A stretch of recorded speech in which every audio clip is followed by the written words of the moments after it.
Bien.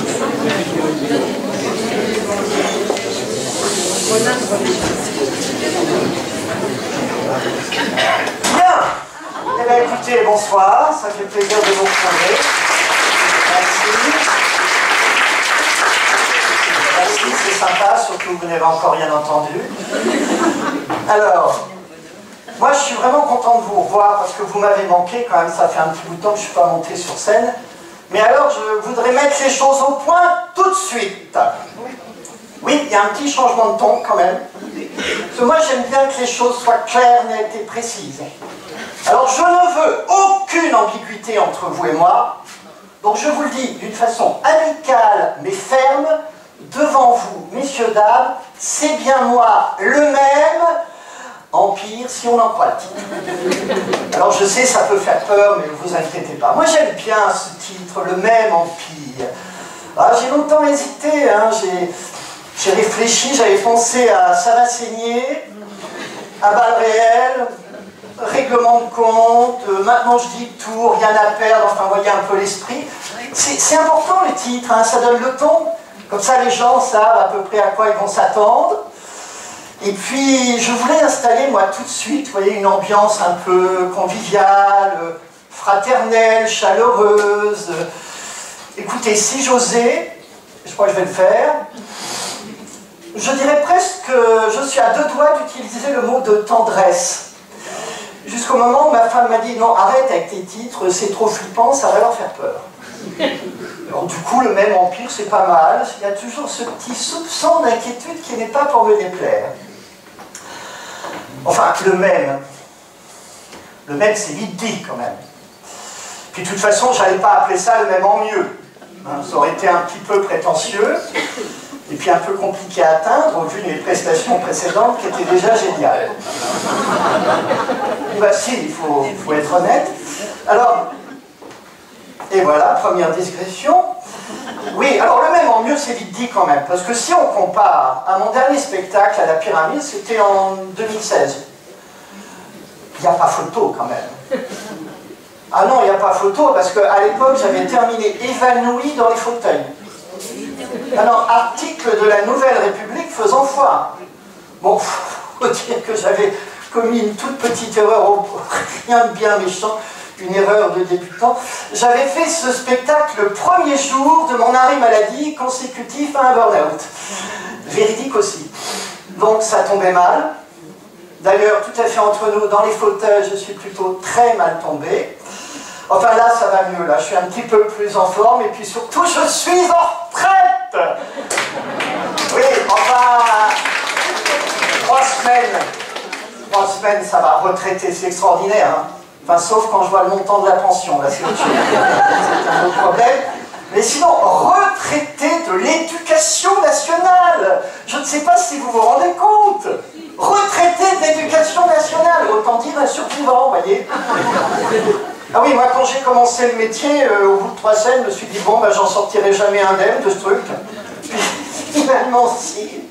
Incroyable. Enfin, on ne sait pas ce que les 3 semaines peuvent me réserver, mais enfin, quand même. Il faut dire que j'ai quand même, comment dire, j'ai été quand même prof en collège, donc c'est pas rien. Et puis surtout, quand je dis retraité de l'éducation nationale, c'est une chose, mais aussi retraité de l'enseignement privé catholique du Loir-et-Cher. Double peine. Non, je rigole, non. Et cela dit, je me suis dit, tiens, avec l'enseignement privé, je tiens là peut-être un très bon thème de sketch. Ah, je vois des visages qui se crispent, une inquiétude sourde. Non, mais rassurez-vous, je ne vais pas le faire, non, ben non. Ben non, pour plusieurs raisons, d'abord. Bon, la première, elle est technique, c'est beaucoup trop facile à faire. Si, parce qu'il y a de quoi dire, quand même. Ensuite, il me reste 3 semaines, je préférerais que ça se passe bien avec ma direction. Il me reste encore quelques amis là-bas. Si, il m'en reste un peu. Et puis surtout quand même, ça fait quand même le mec qui crache dans la soupe, c'est pas très élégant quand même. Non. Enfin bref. Premier trou. Oui, oh, ben, ça peut arriver, hein, écoutez. Alors, cela dit, moi, si je veux parler de mon métier, j'ai un mot qui me vient à l'esprit, c'est merci. Franchement, alors là, ne cherchez pas la blagounette à 2 balles, c'est la petite séquence émotion qui va durer 2 minutes. Pas trop, parce qu'après je vais craquer. Non, franchement, ce métier m'a rendu mais vraiment heureux. Et je voudrais profiter de la présence de quelques élèves pour, à travers eux, dire tout le merci que j'ai à dire à tous ces jeunes dont j'ai croisé la route. Et je leur dois beaucoup, et ils ont fait de moi l'homme que je suis aujourd'hui. Donc, franchement, merci à tous ces jeunes. Merci à vous. Bon, n'idéalisons pas non plus, hein. Il m'est arrivé parfois d'avoir des envies de meurtre. Hein. Oui, parce que, comme je le disais tout à l'heure, je suis prof en collège. Donc, comment dire, par obligation, par nécessité, si vous voulez, maintenant que j'y pense, peut-être par instinct de survie, je me suis spécialisé dans une tranche d'âge bien particulière, l'adolescence. Oui, ça va être votre tour. Alors, l'adolescence, moi, ma petite expérience me fait dire que, quelles que soient les époques, il y a des constantes. Si, il y a des constantes. Ben, bien sûr, il y a des différences, le contexte n'est pas le même. D'ailleurs, parmi ces différences, il y en a une quand même sur laquelle je voudrais insister, c'est qu'aujourd'hui, l'adolescence commence vers 7-8 ans et se termine vers 30-32 ans. Vous voyez, je vois que ça parle. Donc, pour les parents, c'est beaucoup plus long. Donc c'est beaucoup plus dur. Si, puisque les adolescents, les ados lassants surtout. Écoutez, ils sont gentils encore, ça se discute, mais ils sont lassants. Il faut tout expliquer, il faut justifier sans arrêt. Moi, quand j'étais ado, mes parents pouvaient se permettre d'être de mauvaise foi. Je me permettais pas de les contredire. Ah non, mais l'adolescence, c'est pas simple. Pour moi, l'ado, c'est un meuble à monter soi-même. Vous savez, le meuble que vous voyez en magasin, vous passez dedans, tiens, c'est pas mal, ça ferait bien dans le salon. Puis alors, je ne sais pas pourquoi, il y a toujours un truc qu'on oublie à la commande, c'est que quand il arrive chez vous, il arrive en kit. Alors, monter un meuble, on doit être assez nombreux dans la salle, de l'avoir fait au moins une fois dans la vie. En général, quand on l'a fait une fois, il y a un truc qu'on comprend très vite, c'est à ne jamais faire en couple. Non, c'est le divorce assuré. Hein. Pourtant, sur la notice, c'est bien expliqué, il y a des graphiques, on procède étape par étape. Mais alors, quand on s'attaque au montage, mais c'est le genre savant fou. C'est une fois monté, premier miracle. Le meuble tient, second miracle. Et vous, je ne sais pas, mais alors moi je me retrouve toujours avec des dizaines de vis, des pièces où je me demande avec effarement où j'aurais bien pu les mettre. Ben pour moi, les ados, c'est du même ordre. Si, c'est monté, ça tient debout, mais on ne sait pas trop comment. Alors, c'est vrai, je reconnais, c'est pas une période facile. Le corps change, ok, d'accord. Enfin, on a l'impression que toute l'énergie est concentrée dans cette seule activité. Vous voyez, grandir. Moi, la seule excuse que je leur trouve, c'est je suppose qu'au passage, le cerveau doit être moins irrigué. Non, écoutez, les jeunes, excusez-moi, à l'adolescence, vos bras poussent plus vite que les neurones. Hein, enfin. Puis alors, communiquer avec un ado. Moi, j'ai tout essayé, même la langue des signes, il n'y a rien. Bon, il y a bien quelques gestes qui ne servent pas à enfin. Alors, cela dit, inutile de déchiffrer le regard d'un ado. C'est l'abîme totale. Encore faudrait-il atteindre la rétine. Surtout au réveil. Parce que alors là, je sais pas, mais faut parler lentement, articuler le mieux possible, et surtout ne pas bouger. Vous voyez, pour leur laisser le temps de faire un point.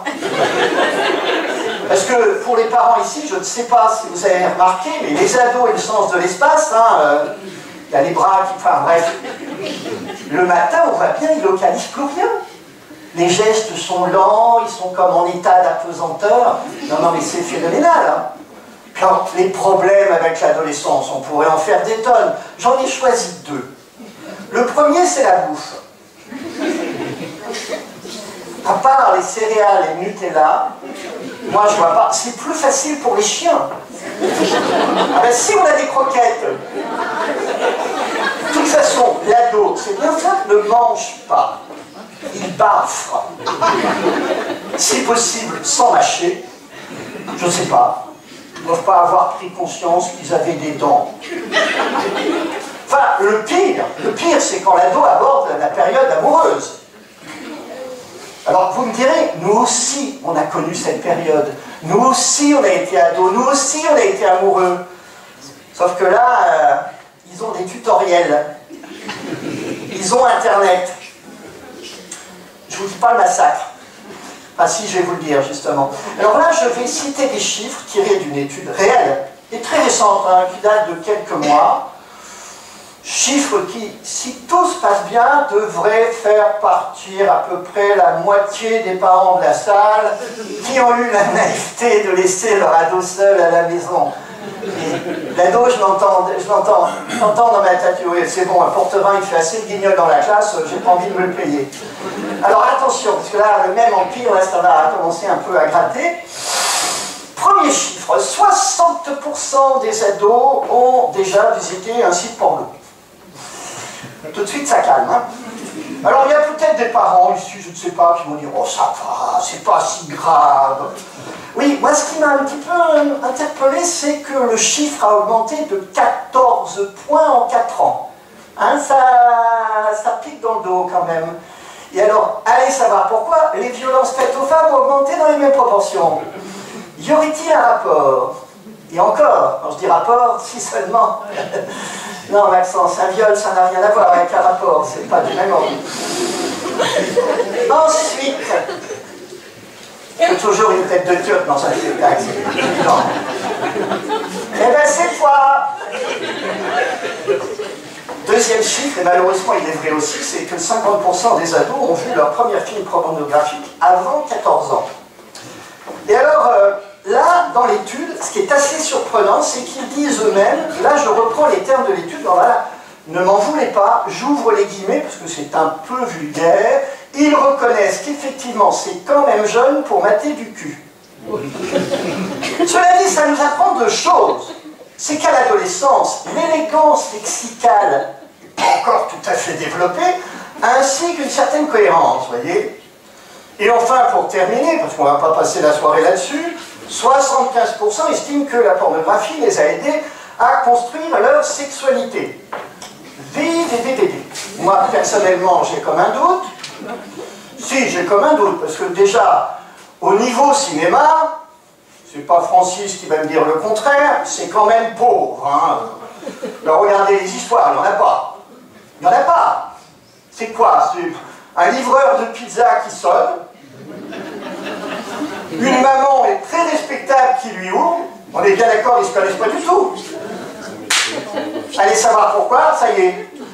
C'est pas du tout crédible. Non, c'est pas crédible, non. Si c'était crédible, j'aurais peut-être été livreur de pizza, je ne sais pas.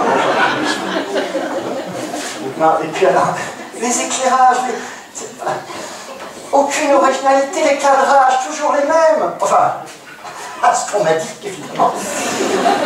Quant au dialogue, on comprend bien, il n'articule pas. Vous me direz, parler la bouche pleine, c'est pas simple. Allez hop, on met ça de côté, on va revenir aux ados. C'est vrai que moi, scolairement, je les ai pratiqués pas mal et j'ai des perles. Oh mon Dieu, j'ai des perles. J'aurais pu faire un sketch là-dessus, uniquement là-dessus. Ça aurait été d'un banal, beaucoup trop facile. Je vous en cite une, ma dernière, la meilleure de ma carrière, extraordinaire. Celle-là, je l'ai vue quand je corrigeais le brevet des collèges en juillet dernier à Vendôme. Attention, accrochez-vous. Au milieu, vous aviez une petite question, c'était « Qui est l'auteur de la Marseillaise ?» La réponse « Marcel Pagnol !» Alors, comme le ministère nous donne des consignes assez laxistes pour la notation, moi je me suis dit Marseille, Pagnol, la Provence, écoutez j'ai failli mettre un point, alors c'est vous dire. Hein. Ah non, c'est pas simple, hein. Pour les jeunes collègues qui montent, c'est pas simple. Déjà, ils vont avoir un budget gilet pare-balles. Ensuite, ils vont suivre des formations au premier secours et puis à la self-défense, c'est indispensable. Mais enfin, moi, je leur reproche quand même un truc aux jeunes collègues, c'est ils sont complètement formatés par les consignes du ministère. Moi, les consignes du ministère, excusez-moi, j'en ai rien à faire. J'ai toujours été un homme libre, moi, messieurs, dames. Paresseux, selon certaines de mes collègues. Enfin, vous voyez vraiment le... Mes profs de français aussi souffrent beaucoup. Déjà l'orthographe, évidemment. Mais alors, moi, à Notre-Dame, moi, j'ai des collègues de français, c'est impressionnant. Hein. Moi, je suis admiratif. Hein. Elles sont impliquées, vas-y, je te suis des formations, c'est dingue. Hein. L'histoire de la langue, la linguistique, la grammaire à travers les siècles, les neurosciences, en veux-tu, en voilà. Ah non, mais c'est dingue, hein. Alors, l'autre jour, il y en a une qui vient me parler de ça dans la salle des profs. Je ne sais pas ce qui a pu lui passer par la tête. Je ne peux pas, elle a dû croire que ça pouvait m'intéresser. Et voilà ce qu'elle m'a dit. J'ai noté, hein, parce que je veux le dire, c'est compliqué. Hein. Alors, elle s'approche de moi, elle me dit, tu te rends compte, l'anagramme de guérison et soigneur. Qu'est-ce que j'en ai à faire? Et puis elle rajoute, et vice-versa. Elle dit, évidemment, si c'est un anagramme. Alors après, elle continue. Alors attention, vous pourrez vérifier, c'est effectivement le cas, le mot simple ne rime avec aucun autre mot, tout comme triomphe, 14, 15, pauvre, meurtre, monstre, belge, goinfre ou lave. Là, j'avoue, j'avais un peu perdu pied. Il y avait des collègues qui avaient vu que j'étais pas bien, qui commençaient à appeler le 17, mais enfin bon. Et alors après, elle insistait. Elle disait, tu te rends compte, endolorie est l'anagramme de son antonyme indolore, ce qui est paradoxal. Là, après, les pompiers étaient déjà là, moi j'avais... Enfin, tout ça maintenant, c'est derrière moi, ou presque, je suis en retraite, c'est génial, je vais avoir du temps libre. Alors, je profite qu'il y ait un petit peu de monde dans cette salle pour vous dire que ne venez pas m'embêter avec le temps libre. Je sais comment ça se passe. Hein. J'ai fait de l'associatif pendant 30 ans, alors non, on va faire une pause. Alors, certains d'entre vous qui me connaissent sur Romorantin disent « Jean-Pierre, t'es gentil, ta pause, t'as peut-être déjà 2-3 ans que tu l'as faite. » Oui, on va continuer un petit peu, mais après je reviendrai sur le ring, ne vous inquiétez pas. Alors, la retraite c'est, comment dire, on nous propose toujours les mêmes choses, hein, toujours les mêmes activités. J'entends déjà la phrase, ah ben monsieur Portevin, vous êtes en retraite, vous ferez bien du soutien scolaire?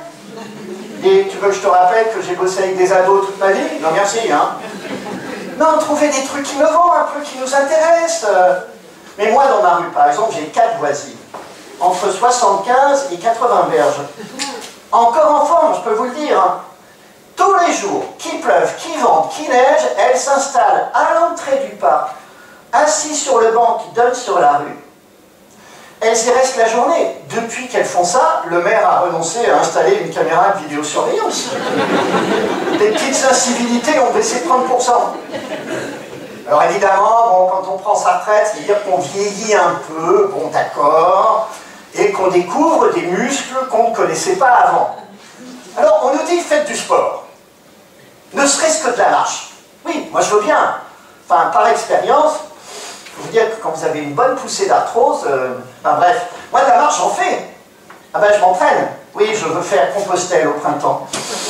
Et alors l'autre fois, je marche, je m'arrête devant la maison de Monsieur Duchemin, une connaissance. Je le vois sortir de sa maison, courir comme un dératé. Il est venu vers moi, il dit, mais Jean-Pierre, je te regardais par la fenêtre, je suis venu, j'ai l'impression que tu vas pas bien. Je dis, mais non, c'est rien, c'est un point de côté. Je ne sais pas ce qu'il avait, il était dans un état d'énervement. Il dit, oui, bah moi, c'est des points de retraite que j'ai mis de côté, je peux dire que ça fait mal aussi. Hein. En plus, il a continué sur le même ton, il dit, de toute façon, aujourd'hui, les jeunes, ils foutent rien. J'en parlais à mon petit-fils, mais à ton âge, je travaillais déjà. Il me répond, ben oui, mais à ton âge, je travaillerai encore. Vous voyez l'argument. Bon, par contre, la retraite, ça a quelque chose de bon, c'est qu'on augmente, on enrichit son vocabulaire. On apprend des mots nouveaux, arthrose, arthrite, prothèse, prostate. Oui, Viagra pour vous, monsieur, si vous voulez. Mais enfin, bon. Moi, je pense que la retraite va bien se passer. Je pense que je vais faire du potager. Je ne connais pas grand-chose, mais j'adore ça. Ça me calme. Je vais évidemment écrire ça.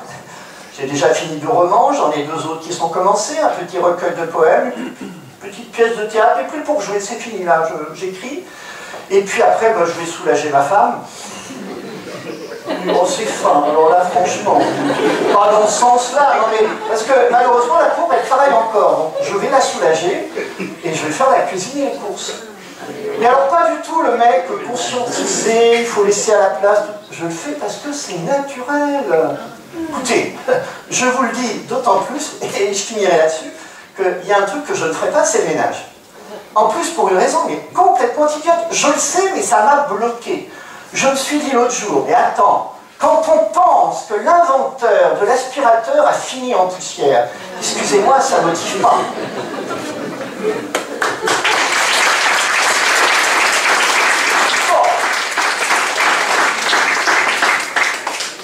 C'est bien, il faut toujours partir. Bon, alors le même empire, vous voyez, ça s'est bien passé. Bon, il y a eu des petits passages un petit peu chauds, mais bon, c'est pas grave. Et là, on va continuer sur un sujet qui est très convivial et pas du tout polémique, et je plaisante pas. On va parler du mariage. Franchement, c'est une belle aventure, le mariage. C'est beaucoup plus difficile maintenant. Oui, parce que autrefois, prenez le Moyen-Âge par exemple, avec l'espérance de vie de l'époque, un couple, ça durait combien? 10, 15 ans. C'était tenable, c'était jouable. Forcément, aujourd'hui, avec les progrès de la médecine, vous avez épousé le prince charmant, il est perd plus de rhumatisme. Oui, oh, elle l'appelle au bois dormant, c'est pas mieux, elle ronfle. Hein. J'ai vu l'autre jour à la télé un petit reportage très rapide sur un couple, c'était mignon comme tout, qui fêtait ses 50 ans de mariage, vous savez, les fameuses noces d'or. Alors la journaliste posait toujours l'éternelle question, mais alors, quel est votre secret, etc. Et puis après, elle a posé une question qui m'a paru intéressante. Elle a demandé, mais attendez, durant ces 50 années d'union, vous n'avez jamais pensé une seule fois au divorce? La réponse du mec a été cinglante, jamais madame, jamais. Le meurtre, par contre...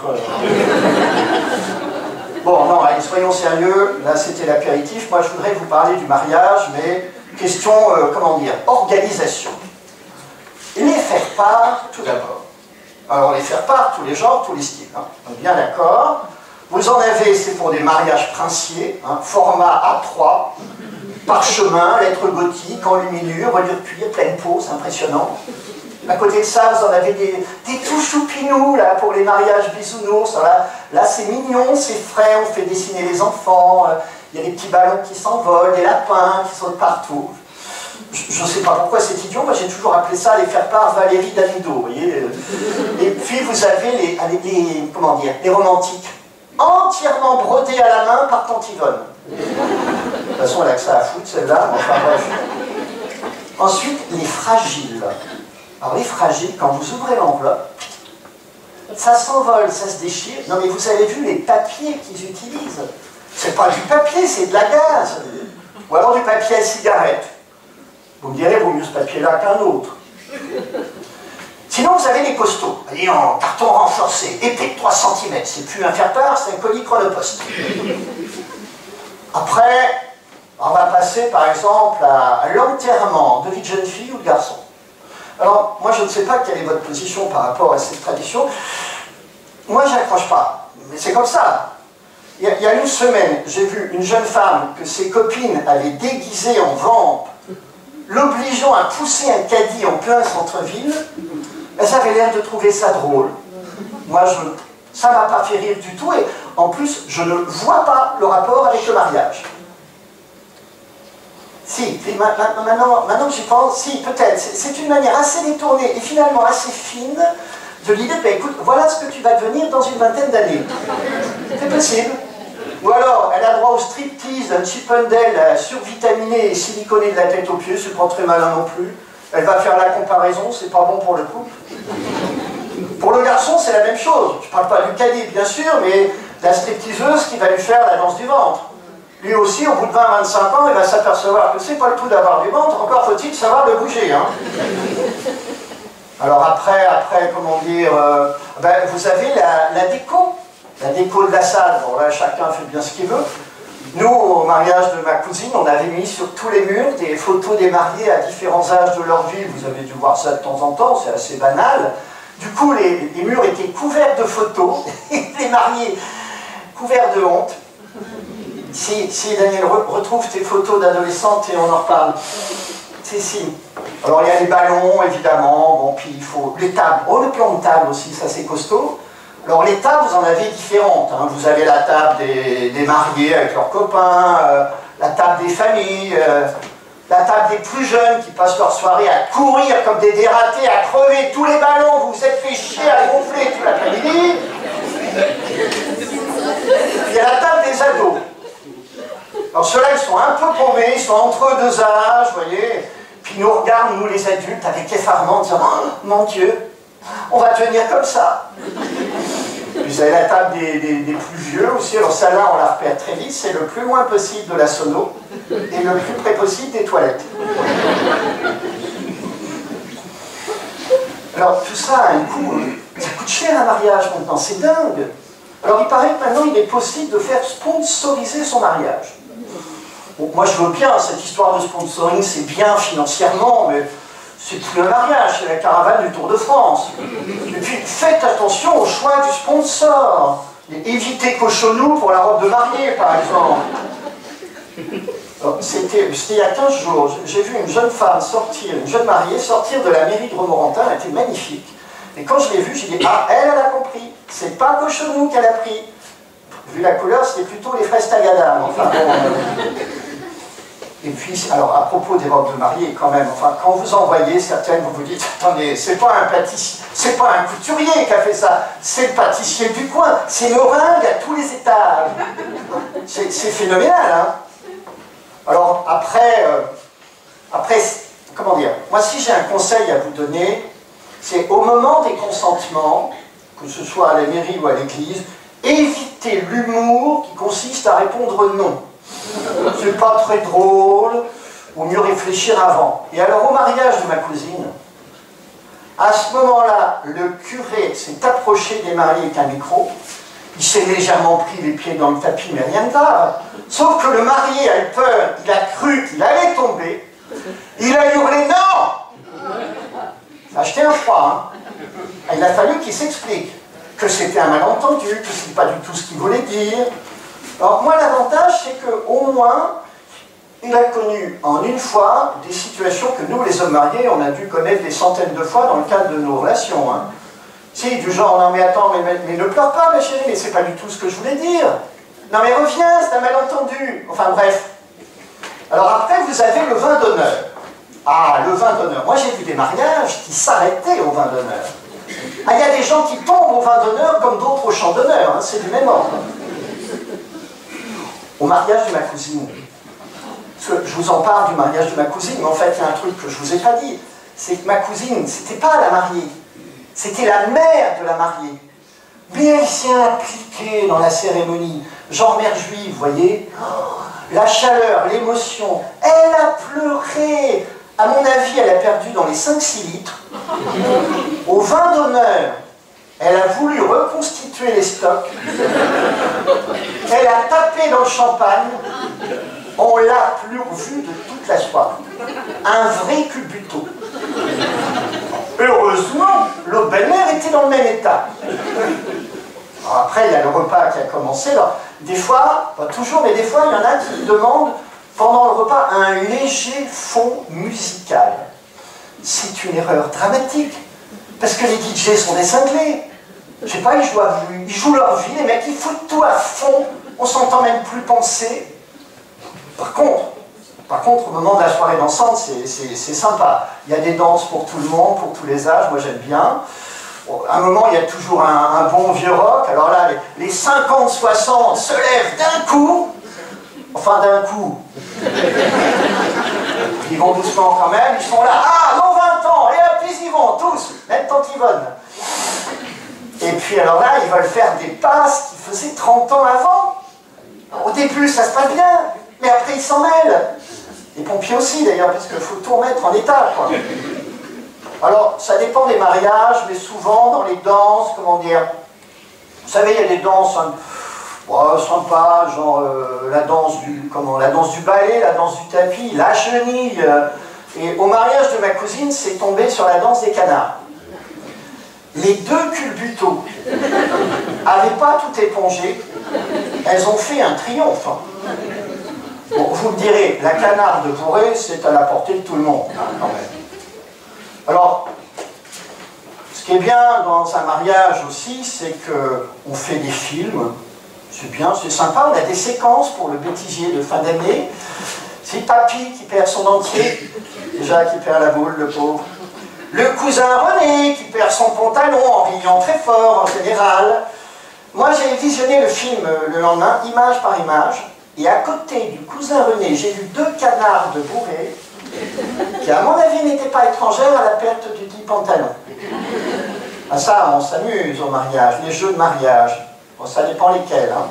Les chaises musicales, ça mange pas de pain.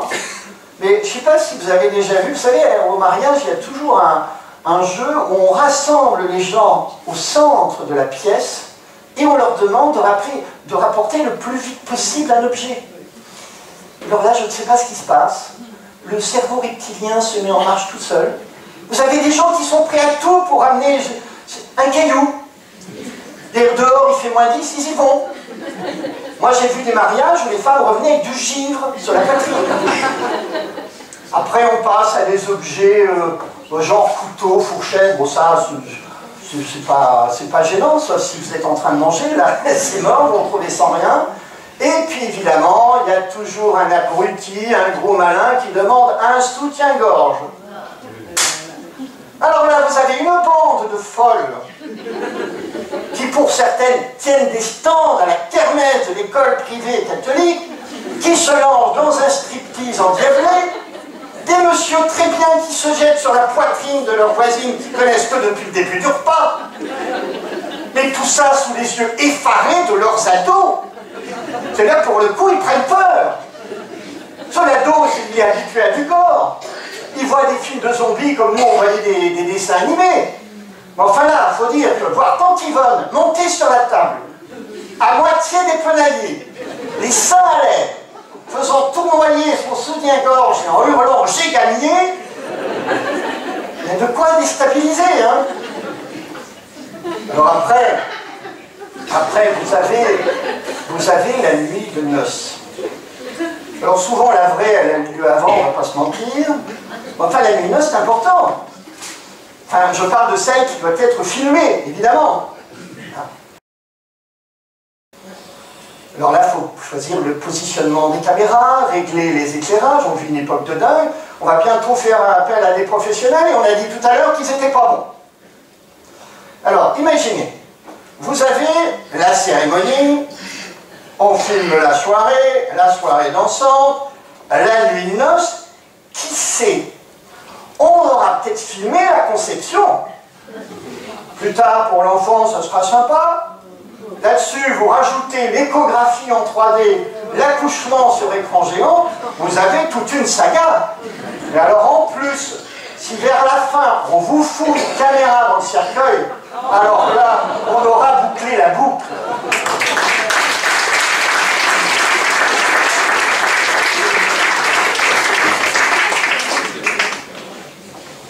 Là, je suis un petit peu embêté, parce que pour l'instant, tout s'est bien passé.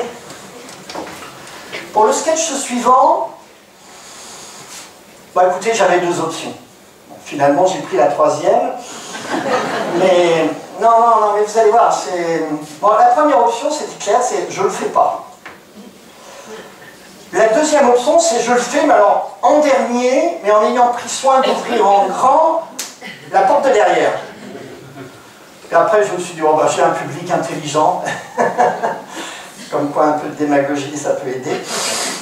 Et puis, non, mais voilà, c'est parce que le sujet est sensible, je ne voudrais froisser personne, mais tenez bon, ça ne va pas durer longtemps. Et pensez à l'avant-dernier sketch, qui en général est un sketch très convivial, qui plaît à tous, sur les femmes. Non, mais là, c'est plus grave, parce que je voudrais vous parler d'une expérience de mort imminente. Et tout de suite, ça calme. Ça fait bizarre, hein. C'est très étrange, et pourtant, moi j'ai l'habitude. Ah oui, c'est pas la première. Ah non, par exemple, à la maison, j'en fais souvent, vous voyez, quand ma femme s'avance vers moi d'un pas décidé, et qu'en plus, elle m'appelle par mon nom de famille, on n'est pas loin d'une mort imminente. Et là, non, sérieusement, là, je voudrais vous parler d'une véritable expérience que j'ai connue en mai dernier à la polyclinique de Blois, quand je me suis fait opérer d'un rein. Et c'est quelque chose d'assez émouvant pour moi, puisque je n'en ai jamais parlé, ni à ma femme, ni à mes enfants. Comme ça, je pense qu'ils comprendront peut-être mieux mon projet de pèlerinage à Compostelle. Alors vous avez peut-être vu des documentaires ou des bouquins là-dessus, vous voyez, on sort de son corps. Moi, c'était la première fois que je me voyais en 3D, tu vois, comme au cinéma, mais sans les lunettes. Alors, on n'a aucune consistance, donc les autres vous traversent, vous faites des gestes, on ne vous voit pas, vous criez, enfin vous essayez, on ne vous entend pas. Voilà, Nadia, tu as raison, exactement, comme un chômeur à Pôle emploi, pareil. C'est du même ordre. Et puis après vous avez le tunnel, le puits sans fond, et au bout, vous avez la... Pardon. Vous avez la lumière, c'est magnifique. C'est con, excusez-moi. Il a fallu qu'un abruti d'infirmier me fasse des électrochocs pour vous dire que la lumière, elle s'est barrée vite fait. Hein. C'est con, j'étais bien. Alors, du coup, moi je me suis dit, dans mon état un peu semi-comateux, je me dis, si je me réveille, la prochaine fois que je fais un spectacle, je leur fais un sketch sur la mort, ça va les détendre. Alors, dans la famille, il y a des gens qui m'ont dit, mais ça va pas, t'es pas bien, tu vas pas faire un sketch là-dessus. Mais j'ai dit, mais pourquoi pas? J'ai des collègues humoristes, des potes à moi qui en ont parlé. Pierre Desproges, par exemple. Si, j'étais très, très copain avec Pierre Desproges. Si, s'il vous plaît, quand même. Alors Pierre disait, si haut qu'on monte, on finit toujours par descendre. C'est fin, c'est tout à fait lui. Pierre Dac. Alors pour les plus anciens, c'est vrai, je reconnais lui, je l'ai connu plutôt tout à la fin de sa vie. Pierre Dac disait, la mort, c'est surtout un manque d'éducation. Ben si, c'est un manque de savoir-vivre. L'emploi, on ne peut pas lui donner tout. Quant à Woody Allen, qui va m'entendre, celui-là, ça fait un bout de temps qu'il ne m'a pas appelé, mais enfin bref, il dit, c'est pas tellement que j'ai peur de mourir, mais je préfère plutôt ne pas être là quand ça arrivera. Là aussi, on peut comprendre. Et moi, je me suis dit, il n'y a pas de raison, je suis au niveau des trois autres. Vous pourriez dire, mais si, enfin bref. Je me suis dit, ben, je rajoute, la mort, c'est juste un mauvais moment à trépasser, et puis c'est tout. Alors, moi j'ai hésité, hein, j'ai longtemps hésité, puis je le fais pas, j'y vais pas. Ça m'a foutu le bourdon, ça. J'ai broyé du noir, du coup j'ai passé des nuits blanches, comprenne qui pour un. Et puis après, je me suis dit, comme mon voisin qui s'est défenestré, je me suis dit, allez, je me lance. Je l'aime bien celle-là, enfin bref.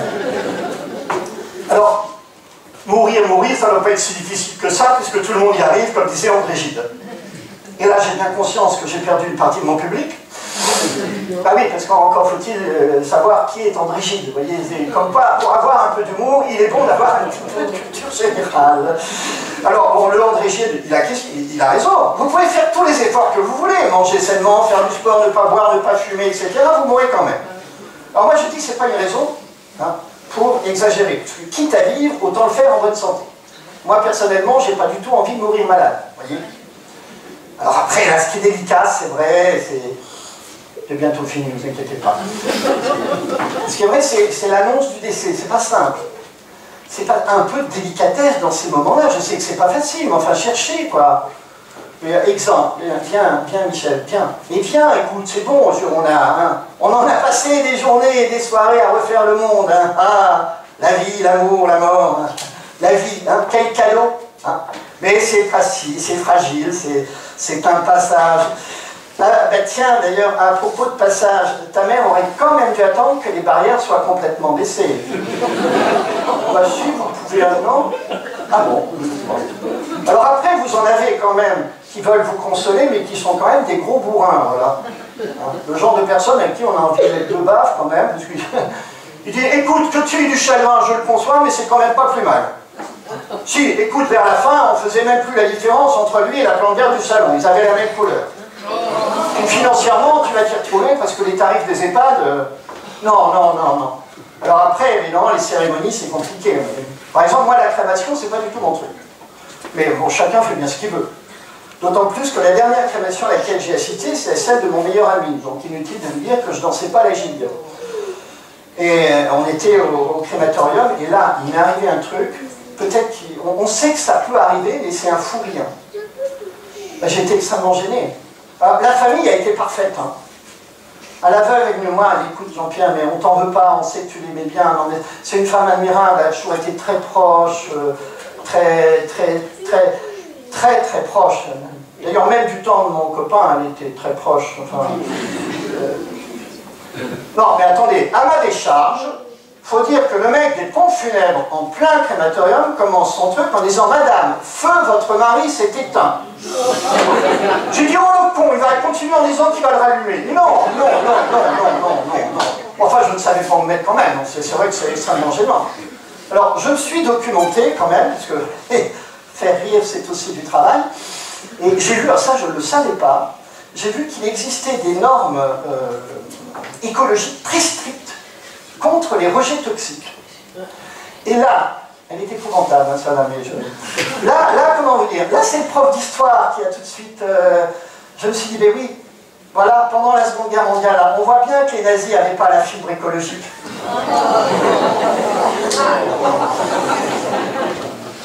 Alors, ce que j'ai appris aussi, ça que je ne savais pas, c'est que pour les étrangers, il fallait une carte de séjour. Je me suis dit, pourquoi pas? Mais avec les sans-papiers, les clandestins, on fait comment? Ah, moi, ça m'a révolté. Je me suis dit, c'est pas possible. Fliquer jusqu'au bout. Délit de sale gueule jusque dans le cercueil. Et là, je terminerai là-dessus, comme ça on passera à autre chose. Je me suis dit, ben écoutez, au moins pour les migrants qui meurent noyés en Méditerranée, on n'a pas ce souci. C'est fini, ça va aller mieux après. Bon, d'ailleurs, je vais aller boire un coup un petit peu. Ah! Parce que vraiment... Ben, monsieur Duquillel, qu'est-ce que vous foutez là? Ben, ça, mais vous ne devez pas être là, mais foutez-moi le camp, mais c'est quoi ça? Lâchez-moi ce taser! Mais qu'il est con! Mais franchement... Allô!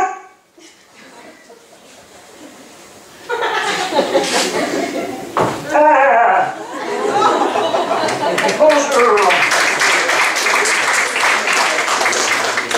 Ah, ça me rappelle un gros moment, tiens, quand on avait pris d'assaut Saint-Nicolas du Chardonnay, une petite église en 77 qui était tenue par des catholiques aux Oriers du Sat. Malheureusement, avec les amis de la fraternité Saint-Pédis, on a rétabli l'ordre. Enfin bref. Bon, je me présente, Émile Duquilleul. Je suis le voisin de celui qui essaie désespérément de nous faire rire. Ah si, écoutez, désespérément, je suis dans la salle depuis le début, j'ai encore des yeux pour voir, des oreilles pour entendre. L'occupation est terminée depuis longtemps, mais enfin, je peux vous dire que les oreilles fonctionnent encore. Hein. Bon, alors, désolé d'interrompre, mais enfin, là, je suis venu rétablir une vérité, parce que Portevin vous l'a pas dit, je sais pas, il doit avoir honte. Monsieur se prétend catholique pratiquant. Une gigantesque fumisterie, j'aime autant vous le dire. Hein. Parce que moi, question catholique pratiquant, j'en connais un rayon. Ça fait 95 ans que je suis tombé dedans. Et à mon époque, on savait élever les gosses. Hein. On avait entraînement tous les dimanches. Lui, question entraînement, il ferait plutôt dans le fractionné. Hein. L'église d'aujourd'hui est beaucoup trop laxiste. Non mais on permet à des gens de communier, mais c'est effrayant. Hein. J'ai même vu des divorcés, c'est fou. Hein.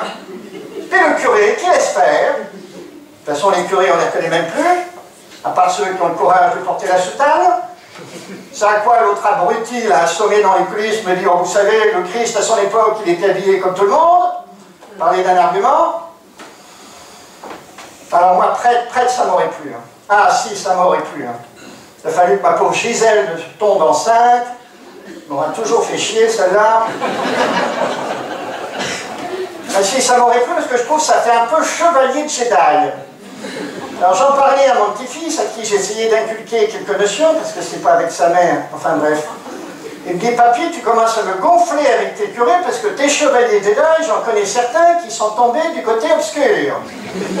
Absolument rien compris à ce qu'il voulait dire. Non. Autrefois, le prêtre, c'était un personnage, on ne se permettait pas de le contredire. Aujourd'hui, il y en a même qui les dénoncent. La dénonciation, vous l'avez compris, en soi, ça ne me dérange pas trop. Mais enfin, pourquoi? La pédophilie, comme s'il n'y avait qu'en église. Puis alors, entre nous, franchement, la pédophilie est vraiment un péché comme se demander à un évêque. Bon, il a vite rectifié le tir, je ne l'en veux pas, parce qu'en 40, avec les amis de la milice, ça nous est arrivé aussi de rectifier le tir. Alors, mais c'est vrai qu'aujourd'hui, l'Église manque de tout. Hein.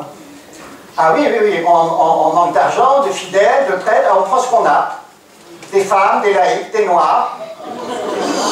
On a de plus en plus de prêtres noirs. J'en parlais à Portevin qui me dit, monsieur Dutilleul, attention, le noir d'ébène n'est pas forcément un éboueur africain. Je vous laisse 2 minutes pour comprendre ça. Bien, on continue. Alors c'est vrai que les séminaires, franchement, c'est plus du tout ce que c'était. Les presbytères non plus, d'ailleurs beaucoup sont fermés. Alors à la paroisse hier, j'ai croisé un petit con. Ah si, un petit con, pourtant c'était un scout, mais de France. Il m'a dit, mais écoutez, je ne comprends pas, je n'ai jamais compris, je me suis toujours demandé si les presbytères avaient été créés parce que Jésus était astigmate. Là, je vous donne 5 minutes. Elle aime bien, bref, passons. Alors, donc tout ça m'a un petit peu désarçonné. Alors, c'est vrai qu'aujourd'hui, franchement, hein, le pape, moi, à chaque élection du pape, j'ai bon espoir. Je me suis dit qu'on va enfin revenir aux fondamentaux. Je ne sais pas, la messe en latin, ça serait quand même un retour aux sources. Hein? Ah, le Christ ne parlait pas latin. M'étonne pas de lui, il est quand même un peu juif. Hein. Alors, il y en a même qui se targuent de vouloir parler de la sexualité des prêtres. Puis quoi encore? Pourquoi pas des séminaires tenus par des femmes pendant qu'on y est? Alors, parlons-en des femmes, elles sont nombreuses en Église. Hein. Et puis heureusement qu'elles sont là d'ailleurs. Mais alors, il faut voir, autrefois on les confinait à des tâches purement féminines, fleurir l'église, faire le ménage. Maintenant elles veulent des responsabilités, elles osent même émettre des avis. Il y en a une qui m'a dit hier, monsieur Dutilleul, les séminaristes, je les foutrais en colocation par groupe de 2 ou 3, ils se démerderaient pour payer leur loyer, faire leur bouffe et laver leur linge, ça les ferait descendre d'un cran. Alors selon elle, ça ferait des curés plus ancrés dans le réel, je vous laisse juge. Ah non, non, non, tout fout le camp. Hein. Toutes nos traditions foutent le camp, enfin. À part les pèlerinages qui résistent encore, mais Portevin m'a même dit qu'il voulait faire Compostelle. Alors ça, j'en revenais pas. Je lui ai dit, ben, au moins vous trouverez la lumière. C'est à quoi cet abruti m'a répondu, la lumière, j'en sais rien, mais moi j'ai surtout peur d'attraper les ampoules. Enfin, franchement, un humour, enfin, vous voyez un peu le genre. Alors, c'est pas avec les jeunes que ça va changer. Hein. Parce que les jeunes, je les connais à la paroisse. Si, je les connais. Bon, ils sont si peu nombreux, on est vite fait de les connaître. Hein. Et vas-y que je te viens à la messe en bermuda et en short, pourquoi pas avec un bandana et des peintures de guerre. Et vas-y que je me sens à l'aise, n'importe quoi. À l'aise, un chrétien pratiquant, puis quoi encore? Pourquoi pas bien dans sa peau pendant qu'on y est? Non, non, c'est n'importe quoi. Alors, il existe une jeunesse bien française qui a écrit nos plus belles pages d'histoire. Entre 40 et 44 par exemple. Mais les autres, il faut voir, saignons le prieur au lieu de prions le Seigneur, ça leur fait pas peur. L'encens, ils appellent ça les fumigènes. J'en ai même vu un à Lourdes qui commandait une bière nadette dans un café, c'est pas.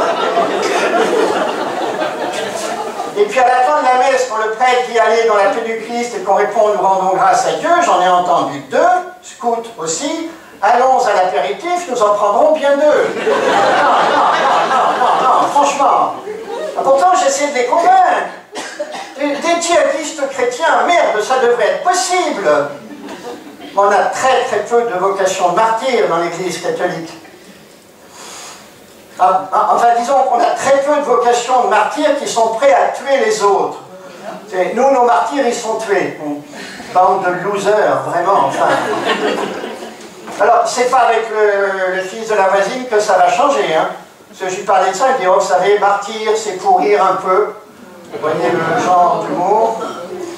Enfin, pourtant, je me motive, hein. Je fais des interventions dans les collèges, hein. Et dernièrement, je suis allé dans le lycée Charles Maurras. Pas le nom m'inspirait confiance. Bon, là, ça peut faire rire les plus anciens. Mais j'ai vu un terminal, mais qui me toisait avec une assurance. Vous auriez vu ça, je n'ai lui parler de l'occupation. Il me disait, monsieur Dutilleul, la lettre anonyme n'est quand même pas la meilleure preuve de franchise postale. Attendez un peu que la vraie France revienne au pouvoir. Bon là, je vais être obligé d'y aller parce que l'autre va se réveiller, puis j'ai besoin de prendre des pastilles. Des Vichy, évidemment.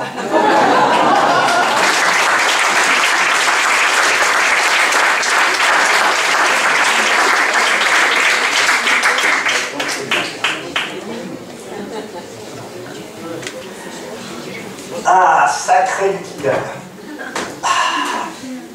Alors, on va reprendre le cours du spectacle, hein, excusez-moi pour cette interruption. Moi, je voudrais vous parler d'un sujet qui m'intéresse beaucoup, c'est l'écologie. C'est important l'écologie quand même. Hein. Alors, l'écologie en soi, on est bien d'accord, c'est pas un problème. Par contre, le problème, des fois, pas tout le temps, mais des fois, c'est les écolos. Hein. Alors, pas tous, hein. Enfin, vous en avez qui ne donnent pas envie. Enfin, vous avez vu la tronche qu'ils ont le teint tout pâle, ils sont tout verts, ils bouffent des graines. Ah ça, ils aiment l'herbe, hein. D'ailleurs, ils font pas que la bouffer, mais enfin, bref. Puis alors, franchement, dès qu'il y a une espèce animale qui disparaît, alors là, bonjour, c'est la dépression totale. Ça va, moi je peux vous dire que en classe, entre une photo d'un camp de concentration et un ours polaire en difficulté sur la banquise, je ne vous dis pas celle qui provoque le plus de scandales. Hein. En 5e, parce que ça fait partie du programme, entre autres, quand je montre la photo de l'ours polaire sur la banquise, il faut voir comment ils sont jeunes en 5e, puis ils se mettent à pleurer. Alors moi, comme je suis, c'est vrai, peut-être, c'est ce qui se dit, peut-être un peu provocateur, écoutez les enfants, c'est rien, ça va, c'est juste une bête qui est en train de crever. Enfin... Ah oui, non, mais j'ai arrêté ces âneries, hein, parce que j'ai croisé de ces regards, des 5e, hein, j'ai vu de la haine. Hein. Non, mais attendez, c'est très important de savoir son texte. Oui, on va... Oui.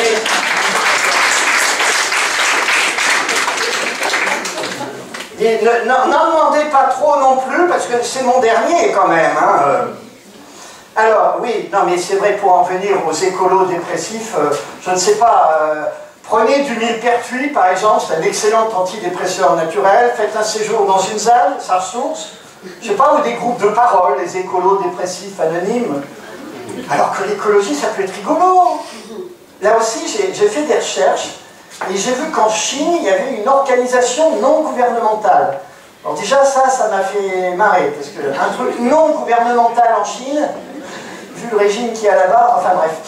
Alors cette ONG, elle avait pour but de lutter contre la pollution de l'air. C'est vrai que là-bas, ils ont du boulot. Et pour ça, elle a développé une application, tout ça est véridique, hein, très étrange, qui consiste à calculer, selon l'endroit où vous habitez, la longueur que devraient avoir vos poils de nez pour filtrer la pollution. Alors, c'est dommage qu'on n'ait pas un écran, parce que sur le site, on pouvait télécharger sa photo. Alors, je ne me suis pas privé, je me suis dit, tiens, j'habite Shanghai. Ah ben, dis donc, mes poils de nez, ils arrivaient ici. Non, cela dit, c'est vrai que l'écologie, c'est un vrai problème. Réchauffement climatique, disparition des espèces, le niveau de la mer qui monte. Non, il faut réagir. Ah si, il faut réagir, messieurs, dames. Le niveau de la mer qui monte, par exemple. On va se payer une vague, si j'ose dire, de migrants climatiques, et ceux-là, on va être très emmerdés pour leur dire « retournez chez vous ». Bon, à moins, bien sûr, de leur payer un masque, un tuba et des palmes. Mais quand même. Alors du coup, avec ma femme, on est en plein dans notre période écologique. On fait partie d'une AMAP, aide au maintien d'une agriculture paysanne. Peut-être que vous connaissez, c'est très sympa, toutes les semaines on prend des paniers de légumes, des bons gros légumes, des légumes bio, des bons gros légumes d'autrefois, qui pour certains n'étaient plus cultivés. D'ailleurs, avec ma femme, quand on les a mangés, on a vite compris pourquoi ils étaient plus cultivés.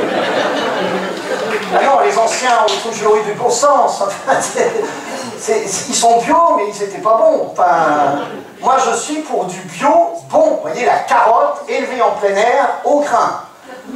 Je ne sais pas si vous connaissez, par exemple, du pâtisson, même bio, cuit à l'eau claire, c'est pas ça qui va titiller vos papilles. Hein, alors, dans la map où on est, le panier, il a d'abord fallu le tresser nous-mêmes. Oui, chez les écolos, on fait tout à la main.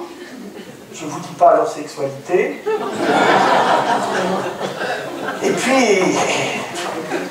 Et oui, oui, et ben voilà. Non, le pire, c'est que ça vous fasse rire. C'est extrêmement gênant. Franchement. Non, donc ils font tout à la main, comme je vous disais. Et alors chez nous, tout est bio. Hein. Ah, même grand-mère. Hein. Ah oui. Les enfants m'ont même dit hier, papa, il faudrait faire attention parce que là, mamie, elle est limite compost. Hein. Sinon, les murs en paille, les toilettes sèches. Ah, vous connaissez, hein, c'est un WC normal, mais qui n'est pas relié au réseau des eaux usées. Et là, après usage, avec une bonne louche en bois, vous mettez un bon kilo de sucre, bon, vous changez tout ça, vous mettez ça dans le compost, ça vous donne des légumes magnifiques. Ah si, surtout, j'ai remarqué, surtout en période d'épidémie de gastro. Magnifique. Alors, sinon, on fait notre miel. Moi, je suis très inquiet pour mes ruches. Ah oui, le frelon asiatique, évidemment. Vous voyez comme quoi le problème des migrants est beaucoup plus vaste qu'on ne pense. Les pesticides aussi, toutes ces saloperies. Mais moi, c'est surtout pour leur diabète que je m'inquiète. Il faut voir ce qu'elles bouffent comme sucre. Alors, on n'a pas encore de four à pain. Par contre, on a une machine à pain. Alors, le pain que je fais, je ne sais pas vous, mais c'est pas qu'il soit mauvais, mais il est dense. Hein. Dernièrement, là, je me suis même servi d'un pain que j'avais fait pour remplacer un parpaing. Ça fait 6 mois que ça tient. C'est vous dire. Hein. Non, le problème vient de mon épouse. Elle est devenue de plus en plus accro. Elle est devenue végane. Du coup, je ne lui offre plus de fleurs, elle les bouffe. Comme quoi les véganes sont un tantinet perché quand même. Hein. Et voire un peu sectaire, ça. Moi, je veux bien bouffer des graines, mais enfin, laissez-moi bouffer une bonne côte de bœuf de temps en temps. Enfin, le mariage de 2 véganes, ça j'imagine. C'est qui le traiteur? Jardiland? Non, faut arrêter. Alors, chez les écolos, il y a plusieurs familles. Il y a les véganes, justement, j'en oublie, hein. Il y a les décroissants, le bobo végétalien, mais il y en a une qui me fait flipper. Je ne sais même pas si on peut les mettre dans la catégorie des écolos. Ce sont les survivalistes. Alors, je ne sais pas si vous connaissez ces gens-là, eux, ils attendent la fin du monde. Vous voyez, c'est légèrement parano, les mecs. Et ils s'y préparent, la fin du monde, la catastrophe. Et dernièrement, j'ai lu un article du Monde. Oui, je sais lire, ce qui me distingue de la plupart de mes élèves. Qui disait « Les survivalistes sortent du bois. Mais restez-y, les mecs, restez-y !» Moi qui ai peur de la fin du monde, ça c'est pas le problème. Mais moi, ce qui m'inquiète, c'est leur amour des armes à feu. Alors, je suis allé voir sur un site, un forum, et il y avait un gars qui donnait des conseils. Alors il disait, l'arme à feu est souvent liée à une construction émotionnelle particulière. Tu m'étonnes, voir l'onglet serial killer. Et les motivations et les projections de chacun peuvent avoir un impact déterminant sur le processus de sélection. Processus de sélection des armes, je suppose. Donc si vous voulez faire concurrence à Daesh, une bonne Kalachnikov, ou alors un bon vieux lance-pierre. Ces paramètres d'influence peuvent nous conduire à sélectionner un outil, oui, ils appellent ça un outil, selon des raisons superficielles, comme l'esthétique. Oui, et là je me suis rendu compte qu'aux États-Unis, il y avait des fusils mitrailleurs pour filles, tout en rose bonbon. C'est sympa, on vous tue, mais façon Disney. Vous voyez, c'est quand même plus sympathique. Alors j'ai appris aussi que chez les survivalistes, il y a trois étapes. Il y a la constitution des stocks. Nourriture, munitions, matériel, armement. Bon. Pour moi, le mieux, c'est un bon abri anti-atomique. Selon les forums, ils disent il faut prévoir 3 mois de survie. Moi, j'y connais rien, mais sur mon avis, si on se prend 2 bombes atomiques sur le coin de la figure, c'est peut-être pas en moi qu'il faudra compter. Et puis alors, recueillir des boîtes de conserve, du sucre, de l'huile, etc., je trouve que ça fait très années 40. Vous voyez, je pense que Dutilleul doit être survivaliste aussi. Après, il faut tenir compte de son environnement, comment survivre, ça c'est sympa, ça a un petit côté boy scout. Quelles sont les plantes comestibles, comment s'en tirer. Et puis après, c'est reconnaître dans votre milieu les personnes de confiance dans un scénario d'effondrement. Pour les autres, voir le chapitre arme à feu, à mon avis. Si vous êtes le voisin d'un survivaliste, vous avez intérêt à les inviter à l'apéro. Hein. Le mec doit faire des fiches sur tout le monde, c'est un peu comme Dutilleul. Et puis pour terminer ce sketch, je vous confie une phrase du Dalai Lama qui ont demandé « Mais qu'est-ce qui vous surprend le plus dans l'humanité ?» Il répond « Les hommes ». Parce qu'ils travaillent pour gagner de l'argent, ils dépensent leur argent pour retrouver la santé, ils vivent le présent sans penser au futur, ils vivent comme s'ils n'allaient jamais mourir, et du coup ils meurent comme s'ils n'avaient jamais vécu. Voilà, sur ce, méditez, et nous allons passer aux femmes.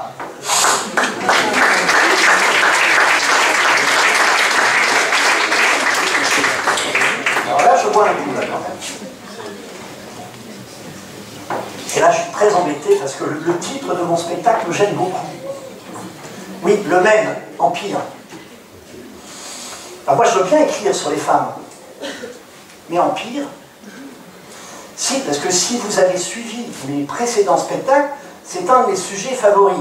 Mais j'ai déjà été tellement odieux. Alors faire mieux, je ne sais pas. Écoutez, on va tenter le coup à faire un mix, un best-of. Parce que écrire sur les femmes, c'est chaud quand même. Hein. Surtout en ce moment, c'est un sujet sensible. Hein. Un geste malheureux, un mot maladroit, pour ça vous explose en pleine figure. Hein. Alors, franchement, c'est comme les ados, le mode d'emploi n'est pas livré avec. Hein. Alors, ne le prenez pas mal, mesdames. Non, ce serait stupide. Mais moi, plus je vieillis, plus je me surprends à comprendre les homosexuels, quand même. Alors, il y a un truc qui est très intéressant pour faire une étude clinique des femmes. C'est le sac à main. J'en ai déjà parlé, mais là, on va approfondir. Alors, sac à main, déjà, il faut changer le nom. C'est sac à dos. Il faut voir ce que vous foutez dedans, ça pèse une tonne. Non mais c'est dingue. Voilà, à côté de ça, vous en avez des tout choupinous et des tout petits. Vous avez la place pour quoi? Rien, une carte bleue. Ce qui est complètement ridicule, puisque vous servez de la nôtre. Oui, enfin, je le précise au passage, qu'un homme, ça n'a pas de sac à main. Le sac à main d'un homme, ça s'appelle un portefeuille. Alors, qu'est-ce qu'on trouve dans un sac à main? Alors, la réponse est facile, c'est de tout. Enfin, on va essayer de décliner un peu. Alors, par exemple, on trouve des papiers. Classiques. Pardon? Ceux de vos maris? Oui, mais vous avez raison, ça ne me gêne pas. Moi, quand je ne sais pas où mettre mes papiers, je les mets dans les sacs à main de ma femme. Alors, ce qui l'agace, paraît-il, parce que ça abîme le sac. Elle a qu'à en prendre un plus gros, merde. Non mais attendez. Alors sinon, qu'est-ce qu'on trouve? On trouve, par exemple, des listes de courses. Alors moi, celle de ma femme, ça m'impressionne. C'est une liste de courses, alors elle le fait en fonction de la disposition des rayons, des promotions. C'est plus une liste de courses, c'est un GPS. Moi, les courses, je peux vous dire, quand je les fais, car je les fais, hein, j'y vais à l'arrache, à l'instinct, ça va beaucoup plus vite. Alors, selon ma femme, j'oublie les 3/4 des choses et ça coûte aussi beaucoup plus cher. Enfin, vous voyez la mauvaise foi quand même. Alors, sinon qu'est-ce qu'on trouve aussi? On trouve par exemple, ah ben si, des mouchoirs. Paquet de mouchoirs, bon voilà, rien que de très banal. Pour vous moucher, évidemment, pour essuyer vos lunettes, pour essuyer vos larmes. Alors là, j'entends déjà les critiques venir. On va encore dire que je tombe dans le cliché macho, comme si c'était mon genre. Une femme, ça pleure. Hein. Oh là là, si ça pleure. Puis il faut voir pourquoi, pour rien. Ben, vous avez raté les soldes. Alors là, c'est le pompon. Ou alors vous êtes ému aux larmes devant la photo d'un chat ou d'un chaton. Non, là, on va s'arrêter 2 minutes là-dessus. Il y a un problème avec cet animal. Et allez voir sur Facebook, c'est phénoménal le nombre de vidéos et de chats. N'est-ce pas, Nelly? Non mais c'est dingue, mais pourquoi cet animal? Pourquoi pas un chien? Voilà un animal fidèle qui vous aime pour ce que vous êtes. Si, monsieur, là, si, enfermez votre femme et votre chien 30 minutes dans le coffre de votre voiture, vous verrez lequel des deux sera plus content de vous revoir. Hein. Oui, bon, ça va, enfin, attendez, faites-moi l'honneur de penser que dans la vie normale, je fais quand même la différence entre une femme et un chien. Ne serait-ce que le prix du collier. Oui, ça va monter, crescendo, ne vous inquiétez pas. Alors, qu'est-ce qu'on trouve? On trouve de tout. Oh, désolé d'en parler, mais c'est vrai que parfois on trouve une boîte de tampons, une boîte de pilules. Et là, je dois parler, mesdames, vous avez de ces périodes. Non, vous avez une humeur de chien, enfin, prenez sur vous quand même. Alors ce qui est bien dans ces périodes, c'est qu'elles reviennent régulièrement. Si c'est bien, ça permet de nous préparer. Ah, les meilleurs d'entre nous sont même capables de planifier leur voyage d'affaires. Si, comme ça au moins on a la paix. Ah non, bon, c'est comme la grossesse, attendez, non. Dieu, bah, avec vos envies bizarres, aller trouver du fenouil à 3 h du matin, merci. Enfin, alors s'il y a un truc qui m'agace dans la grossesse, franchement, hein, c'est les soi-disant douleurs de l'accouchement. Hein. Oh. Ça va, on dit, hey, oh, j'ai eu 3 enfants, ça s'est toujours très bien passé. Et, non mais j'ai fait toutes les formations, j'ai fait toutes les séances avec ma femme. Même la séance, vous savez, où il y a la respiration un peu saccadée, petit chien. Moi j'ai trouvé ça très rigolo. Si. D'ailleurs, je me demande même, je ne sais pas si ça va vous plaire, mais s'il y a tant de différences que ça entre un accouchement et un fou rire. Attendez, quand on a un bon fou rire, ça fait mal au ventre aussi. Hein. Non, alors vous avez des femmes qui disent s'épanouir pendant la grossesse. Mais ça, pour s'épanouir, elles s'épanouissent. Les kilos superflus, les hanches qui s'élargissent, vous, ça vous émerveille, mais nous, ça nous angoisse. On est là, on se dit, mais dans quel état je vais la retrouver? Puis alors, quand le bébé est là, on n'existe plus. Hein. Alors, mesdames, c'était bien précisé au départ, on a épousé une femme, pas une laitière normande. Alors, à propos de lait, quand même, ça fait penser à un truc, c'est la montée de lait. Alors ça, c'est bien, c'est fou ce que ça peut faire, même sur des poitrines peu conséquentes, vous voyez. D'ailleurs, cette petite digression, ça fait penser à la chirurgie esthétique. Alors, au niveau de la poitrine, pour certaines femmes, la chirurgie esthétique, ça fait peur. Hein. Ah, on ose à peine toucher, moi j'ai toujours peur que ça explose. Enfin, non, reconnaissez avec moi que pour certaines femmes, on n'est plus dans la chirurgie esthétique, on est là plus dans l'architecture d'intérieur quand même. Enfin, c'est dingue. Non, il faut se calmer. Hein. Alors, la boîte de pilules m'amène malgré tout à parler un petit peu de la sexualité des femmes. Ah, dis donc, vous êtes libérés. Hein. Bon, vous êtes toujours payé 15% de moins que nous sur le marché du travail, mais vous êtes libérés. Hein. Aujourd'hui, les femmes prennent des initiatives. N'importe quoi, elles ont peur de rien. Elles prennent des initiatives, du coup, nous, on prend peur. Bah, attendez, avec l'affaire Weinstein, MeToo, balance ton porc, c'est difficile de trouver la bonne distance. Hein. Parce que c'est quand vous serrez une femme de trop près qu'elle trouve que vous allez trop loin. Il faut comprendre quand même. Alors, c'est vrai que la sexualité a beaucoup évolué. On a des accessoires. C'est bien, mais ça fait un budget pile quand même qu'il faut prendre en compte. Enfin si, tenez, en fouillant, en cherchant dans le sac de ma femme, j'ai vu une brosse à dents vibrante. Je me suis dit, c'est bien, une bonne hygiène bucco-dentaire, ça n'a jamais fait de mal. D'ailleurs, la preuve, il y en avait deux. C'est-à-dire, au fond du sac, ah non, au fond du sac, ça vibrait, mais c'était pas du tout une brosse à dents, en fait. Enfin, bref. Je vais me faire tuer en rentrant à la maison, enfin, ça, c'est pas un problème, ça. Et avec tous ces accessoires, c'est vrai que même les cuissards dans simili-cuir, c'est pas donné. D'où l'importance du travail salarié des femmes. Alors, vous formez à peu près, on va dire un peu moins de 50% de la population active. Mais autrefois, c'était pour des métiers à faible qualification, parce que vous faisiez moins d'études. Mais alors maintenant, il faut voir, une femme, ça n'apporte rien. Ça fait des études. Si, mieux que les garçons. Si, j'ai les chiffres, mais je ne les donnerai pas. De toute façon, à quoi ça peut bien vous servir d'avoir un BTS d'anglais et une licence d'économie? Tout ça pour aller nous servir un café. Forcément, vous êtes aigris. Qu'est-ce que vous voulez que je vous dise? Alors sinon, revenons au sac à main. Qu'est-ce qu'on peut trouver dans un sac à main? Alors, le rouge à lèvres, la poudre pour le fond de teint, donc le kit camouflage, vous voyez? Alors, pour certains rouges à lèvres, moi, personnellement, enfin c'est un cas personnel, moi je n'embrasse pas. Hein, il y a des couleurs, ça me fait peur. Et moi, ça me fait penser aussi à la salle de bain.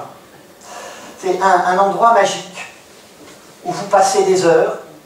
D'ailleurs, depuis, je comprends mieux l'obsession de Stéphane Plaza pour la double vasque. Et moi, quand je rentre dans la salle de bain, ce qui m'impressionne, c'est votre étagère. C'est fou. Il y a une dizaine de shampoings, des onguents, des huiles de massage, parfois même du savon. Ah, pour ça, ils sentent bon, hein. Ben, des fois, moi, je me surprends à rêver d'une bonne odeur de mec, vous voyez, une odeur de vestiaire, un peu, mais enfin bon, ça, c'est autre chose. Sinon, qu'est-ce qu'on peut trouver dans le sac à main d'une femme? Ah oui, des gâteaux.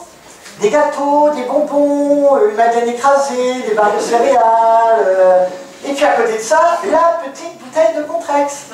Son partenaire minceur. D'ailleurs, vous, je ne sais pas, mais moi je ne vois pas trop la cohérence entre les bonbons, les gâteaux et le partenaire minceur. Bon, vous me direz, la cohérence chez une femme, enfin bon.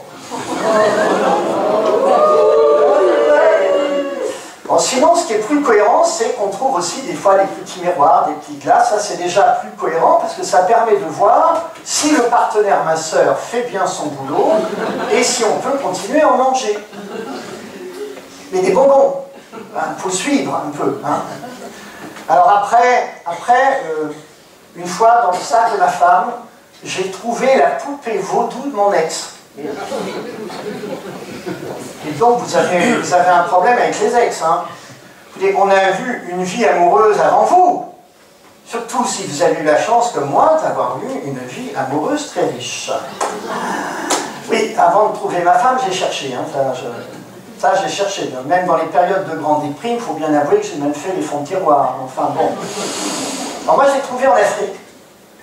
Et comme je le dis souvent, c'est vrai que là je me répète un peu, mais la chaleur, la solitude, l'odeur des grands fauves, ça motive quand même, hein, c'est quelque chose. Alors, ma femme, moi, elle s'agace avec ça. Hier, on allait se coucher, elle me dit, tu m'énerves avec tes aventures, t'as connu combien de femmes avant de me connaître? Ça a jeté un froid. 5 minutes glaciales. Au bout d'un moment, elle a dit, tu dors? J'ai dit, non, je compte. C'est dingue, ça. Aucun humour. Je me balade avec elle, on passe devant les Lions d'Or, il y a une superbe Ferrari rouge. J'ai dit, t'as vu la voiture? Elle me dit, oui, je t'ai acheté un pull de la même couleur. Rien. De toute façon, ça fait des mois qu'elle m'agace avec son vison. J'ai dit, tu vas la voir, ton vison. Et c'est toi qui nettoieras la cage.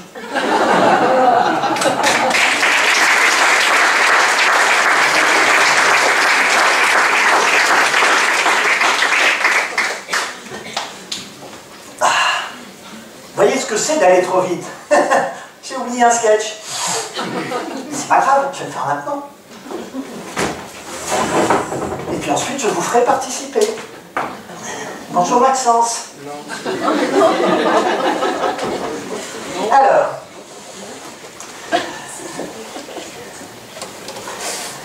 écoutez, je ne sais pas si vous avez remarqué, mais alors les pauvres en ce moment sont d'une arrogance. Ah non, mais c'est dingue. Il y en a même qui descendent dans la rue. Vous me direz, la rue, ils connaissent, enfin quand même. Non, il y a de plus en plus de manifestations de pauvres. Non, c'est à rien y comprendre. Avec le gouvernement qu'on a, ou alors les reconduites à la frontière ne sont pas assez nombreux, je ne sais pas. Mais moi, ces manifestations, je ne supporte pas. Enfin, les petits qui utilisent les grands moyens. Ça, vous ne m'enlèverez pas de l'idée que ce sont des gens qui n'ont pas le sens de la mesure, quand même. Alors moi, les pauvres, je les évite. C'est peut-être ridicule, mais j'ai toujours peur que ça soit contagieux. Enfin, vous imaginez l'angoisse Une épidémie de pauvreté? Ah non, mais c'est dingue. Non, puis alors, excusez-moi, mais un langage, mais d'un vulgaire. Encore que. On en rencontre qui sont assez cultivés. Tenez, l'autre jour, j'étais dans ma voiture, arrêté à un feu tricolore, et voilà un jeune que je ne connais ni d'Ève ni d'Adam, bien évidemment, qui me toise d'un air assez assuré et qui me dit « nique ta mère ». Comprenez mon émoi et ma stupeur. Comment savait-il que Dominique est donné Nick? Oui, je m'appelle Dominique. Dominus, en latin le maître, un très beau prénom au demeurant. Mes intimes me prénomment Nick. Restez à élucider ta mère. Alors pour tout vous dire, j'allais chez maman, j'étais même dans sa rue. Voilà ce jeune homme décidément étonnant qui me redit « nique ta mère ». J'ai dit « oui, mais où ça, ma mère ?» Grand Dieu, elle était juste sur le trottoir d'en face, et moi qui ne l'avais pas vue. Alors, le feu allait passer au vert, je baissais ma vitre, et je dis à ce jeune homme finalement bien aimable, « merci pour ma mère ». Pédé, cru entendre. Alors là, diantre, plus de doute, j'avais affaire à un garçon très cultivé. Mais si, son latin n'était certes pas parfait, à moins que le bruit du moteur ait couvert la prononciation. Bon, encore qu'une Rolls, enfin bon. Non, à mon avis, il aura voulu dire pédestre, qui signifie à pied, voulant signifier qu'il était piéton par opposition à moi dans ma très belle voiture de luxe. Mais enfin, cette petite anecdote ne doit pas faire illusion. Les pauvres sont agaçants, ils ne respectent rien, pas même le hall d'entrée de mon immeuble. Ah non, non, écoutez, j'oserais dire, comment peut-on être pauvre à notre époque? Non, c'est une question de volonté. Avec toutes ces associations qui les aident, franchement, à ce niveau-là, c'est plus de la charité, c'est du sponsoring. Enfin, moi, je pousserais la logique jusqu'au bout. Enfin, mettons-le des autocollants. Écoutez, vous croisez un pauvre dans la rue, vous ne savez même pas si c'est l'un des vôtres. Nous, à la paroisse, nous avons Gérard, un garçon charmant, qui a peut-être une certaine odeur, certes, mais charmant. Mais moi, tous les dimanches, je lui donne. Ne serait-ce qu'un petit bonjour, ça ne coûte rien. Mais enfin, non, je me demande comment on peut encore être pauvre, comme je viens de vous le dire. Et... Écoutez, ces associations, elles se multiplient plus vite que les bonnes causes. Enfin, jusque dans vos boîtes aux lettres. Puis, entre les publicités pour le pâté à 2 €. 2 €. On croit rêver. Et les dépliants touristiques qui vendent des vacances autrefois réservées aux plus méritants, nous avons droit à ces publicités. Tenez le SPP par exemple, le secours aux plus pauvres. Une horreur. Enfin, une enveloppe avec un papier recyclé de très mauvaise qualité et la photo d'un enfant noir, mais d'un nègre. Moi j'ai jeté les derniers courriers à la poubelle. Rien n'y fait. Ils reviennent à la charge. C'est de l'acharnement caritatif. Puis un parapin terrible. Sauver cet enfant avec 10 € seulement. C'est incroyable comme la vie est bon marché. Enfin, non, mais vous connaissez le prix d'une bonne bouteille de Bordeaux? Non. Puis je continue. Sauver Hariba en lui payant son vaccin. Non, on ne lui paiera rien du tout. Non, parce qu'après le vaccin, il faudra lui payer l'assiette, on ne sortira pas. Non, je ne dis pas qu'il y a des problèmes. Enfin, vous avez le Téléthon, le sida, les handicapés. Les handicapés, je ne dis pas qu'il y a un problème. C'est vrai que c'est un sujet sensible. Faire rire sur le handicap, c'est moyen. Mais tenez, moi j'ai un très bon ami qui s'est brisé la cheville en faisant du hors-piste à Megève. Mais on l'a critiqué. Tout ça parce que 2 membres de l'équipe de secours sont morts en allant l'aider. Enfin, on a le droit de prendre des risques quand même. C'est comme ce monsieur Puchat, pauvre monsieur Puchat, un garçon charmant, et le mari de notre concierge. Hein, lui, il est tombé dans l'escalier. La cheville, non, lui, il est mort. Vous voyez, comme quoi, même dans le handicap, les pauvres font piètre figure. Non, moi, ce qui m'énerve, c'est comment choisir. Moi, je dis faire jouer la concurrence, avec les récompenses qui vont avec, meilleur pub, les espoirs les plus fous, demain, il enlève le bas si vous donnez plus. Je ne sais pas, un petit peu d'imagination, quand même. Mais moi, j'angoisse. Ma femme, elle donnerait pour tout. Les chiens perdus, les petits Philippins, un tsunami, un tremblement de terre, ça y est, elle donne, et là on approche de l'hiver. J'angoisse, je dis ça y est, elle va faire des dons à Tire-Larigot. Bon, Il me dit après, finalement, c'est déductible des impôts. Non, moi c'est fini, hein. Moi je suis peut-être un salaud, je le reconnais complètement, mais je n'ai plus aucune compassion envers les pauvres. Ah non, non, non. Pire, je m'engosse.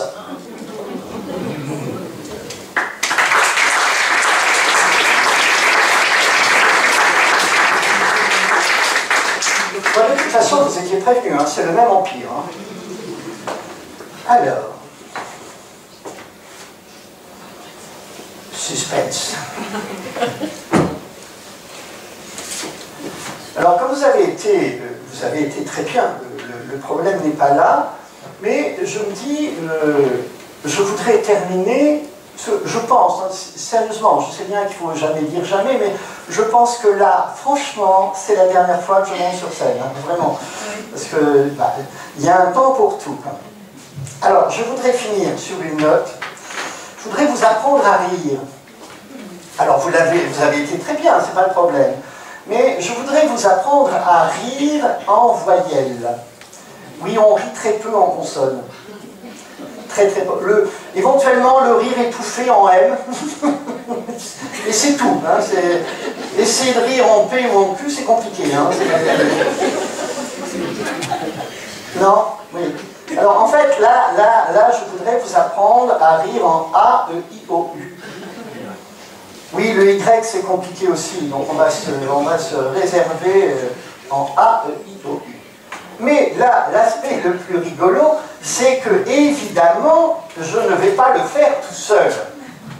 Donc, on va jouer un peu à du tilleul.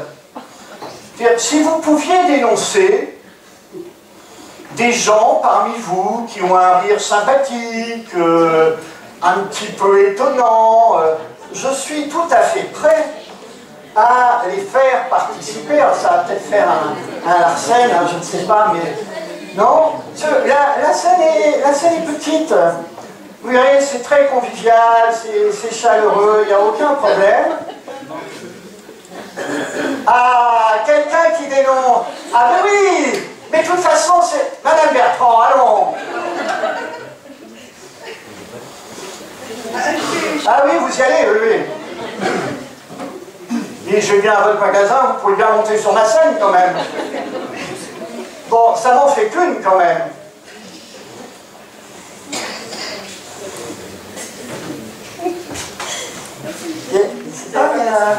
Qu'est-ce que tu regardes, Florence? Tes élèves? Non, mais sors un peu, sors un peu. Bon, alors, quelqu'un qui... Il me semblait avoir vu Madame Louis dans un coin. Oui, mais pardon, excuse-moi. Oui, mais c'est pas grave. Bonjour. Bonjour, bonjour, bonjour, bonjour, bonjour, je t'en prie. Tiens, voilà, c'est... Oh mon Dieu. C'est bien quand on est seul là-bas, qu'on n'a rien à dire, c'est formidable. Maxence. Si, j'ai besoin de toi. Si, non, mais tu as encore 3 semaines avec moi, je peux te pourrir ton premier trimestre. Non, mais tu verras, c'est oui, mais je sais bien que je suis le pire, là. Tu peux y aller, de toute façon. 3, allez, un petit quatrième, un petit quatrième. Ah oui. Et Mélinda, je crois que tu as été lâchement dénoncé, et qui plus est par ma femme. C'est une horreur. Donc, je t'en prie, je t'accompagne. Bon, Solène, fais pas ta maline non plus, hein. Voilà. Voilà. Regardez comme elle est à l'aise. Bon, c'est tout. Oh. A, E, I, O, U. Oui, bon. Allez. Bon, s'il y en a qui veulent venir s'amuser avec nous... Venez tous. Retourne. Non. Bon, alors, on va commencer par le rire en A. Le rire en A est l'un des plus faciles. C'est un rire un peu gras, c'est vrai, je le connais un peu, hein, genre... Allons-y.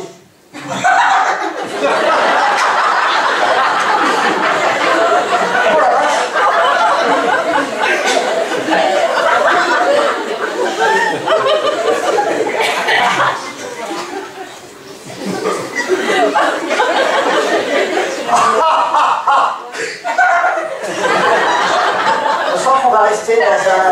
très serré. Alors Maxence, je vais vous montrer, c'est justement pour ça. Maxence a un rire silencieux. Il rit tout le temps, il sourit tout le temps, il lui met 0, il rigole.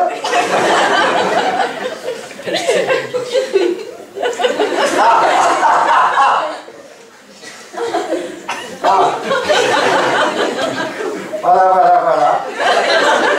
Non, il y a des gens qui doivent rentrer, il y a des gens qui ont des points, peut-être faut penser à eux.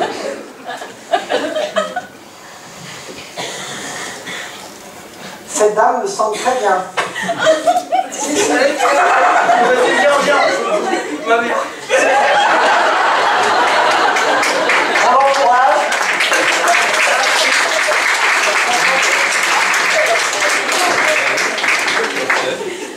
Si, je sens que... Ah si, non, je peux. Ah oui, vas-y. Non, laissez pas votre fils tout seul, franchement. Non, mais on a déjà laissé prendre. Attention, on l'applaudit parce que là, vraiment... Voilà. Alors, non, c'est intéressant parce que là, on peut faire peut-être une étude, peut-être génétique, justement. Alors, je rappelle le rire de Maxence. Voilà. Et maintenant, passons à la maman.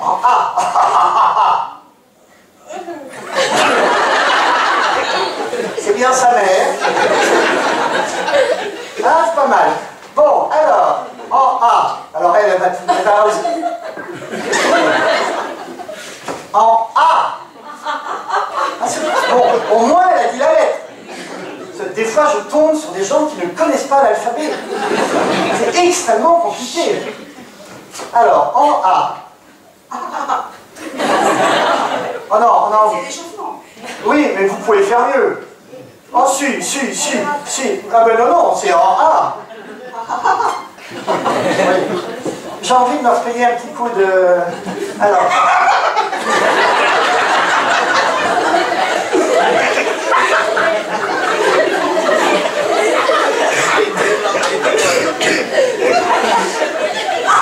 Merci Catherine de l'avoir dénoncé, c'est bien. Alors, le rire en A. Voyez, elle le fait.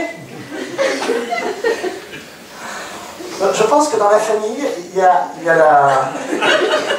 le tic de la main. Alors, A, E. Alors, le rire en E pourrait être, bon, ça dépend, vous avez le rire en E un peu distingué, vous voyez. Alors, en E.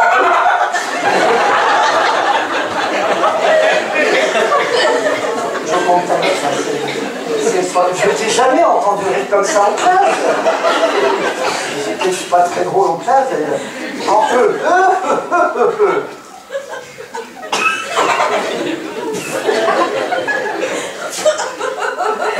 c'est bien, c'est pas mal. Alors, un E. Très distingué. Non, pas en A, en E. Bah, alors en E, ouais. Et comme quand vous accueillez vos clients.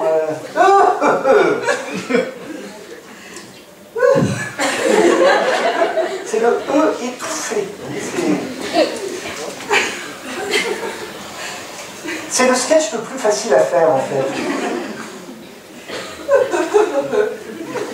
Oui, A, E, I. Alors le rire en I pourrait peut-être te convenir, parce que... Oui, alors je ne sais pas si vous avez remarqué, là, s'il pouvait s'incruster dans le mur, on peut s'avancer. Si, on peut s'avancer. Non. Alors, le rire en I, on pourrait l'imaginer très, très hystérique. Voilà. Jean-Rienne, toi un peu.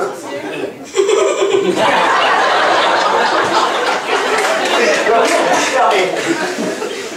Difficile de distinguer la voyelle. On recommence, le rire en I. Ah, en I. C'est pareil. Non, bah, dans ce cas-là, retourne à ta place, laisse ta mère seule. Oh si, oh non, oh, la non. Rapprochez-vous, je vous en prie. Non, mais si, en I, hein, le rire en I. Hein. Ça fait sorcière. Ah oui, ça fait sorcière. Ouais, ça fait sorcière. Mais je vous demande pas votre avis, je vous demande de rire en I.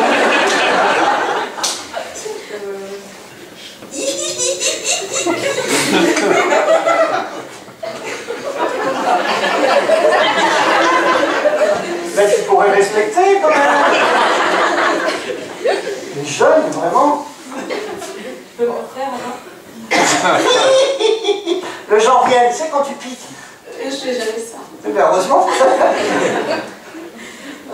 Non, pas eux.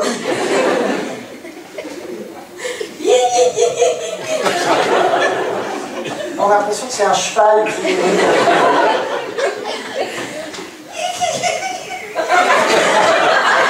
Là, c'est une huisserie qui est mal huilée.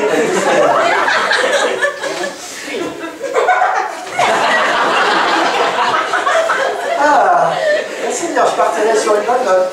Manga I-O. Alors, le riz en O pourrait très bien être... C'est le riz faussement choqué, vous voyez. Oh! Oh!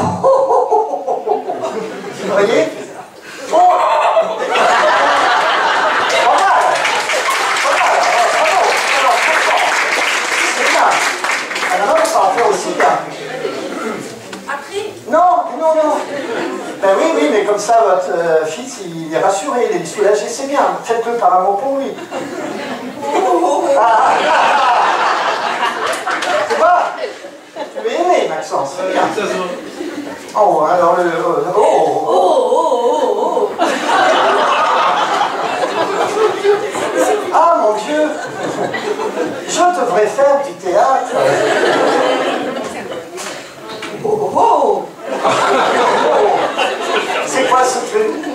C'est oh, une étiquette n'est pas bonne.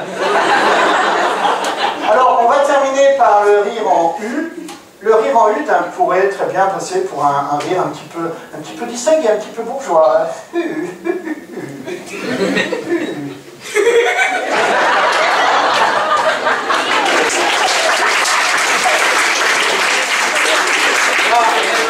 Merci. Tu t'améliores de voyelle en voyelle. Pardon? Et en rafale. C'est bien, elles se moquent mutuellement. En U. Là, vers la fin, ça vire vers le I. Bah, quand vous rentrerez chez vous, ben, il y aura une discussion familiale. C'est fini après. Heureusement qu'on va beaucoup de voyelles. Oui. U. Alors, la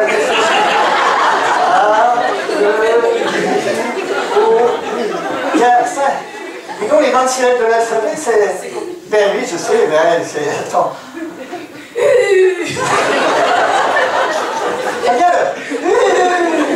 y a le geste. Elle a toujours été très physique. Elle parle avec les mains. Alors, en langue c'est pas évident.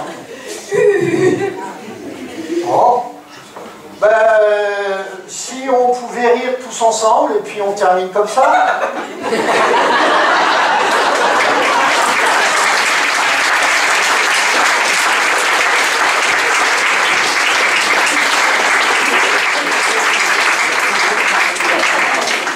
Écoutez, on va terminer sur cette bonne note, ou cette note terrifiante qui va briser les familles peut-être, enfin une. Écoutez, moi franchement merci tout d'abord à la Majo qui m'a accueilli dans cette salle, et la Majo qui est importante puisque il y a maintenant un bout de temps j'étais administrateur de la Majo. Merci aussi à mes amis de VRP qui m'ont prêté leur sono. À Christophe Bouquet qui m'a prêté ce petit micro, puis à tous ceux, Geoffroy qui est venu régler la sono, Gérard qui a installé tout ça, et puis merci à vous, franchement. Non mais sérieusement, je pense que des spectacles, j'en ferai plus beaucoup, hein. Faut pas exagérer. Non, mais il y a... Ben, c'est-à-dire si j'avais un public excellent, peut-être que... Non, non, ça m'a fait vraiment plaisir.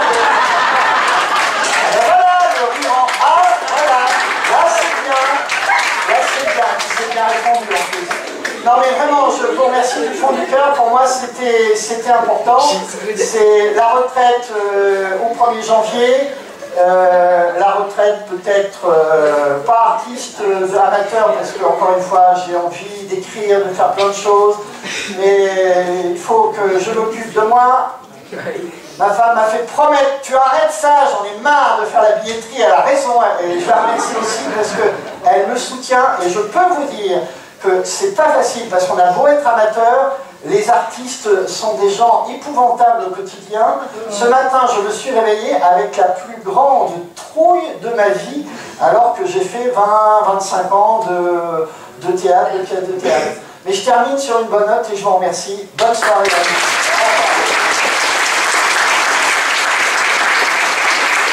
Et lundi, les élèves au travail. Voilà. Une fois que je tourne.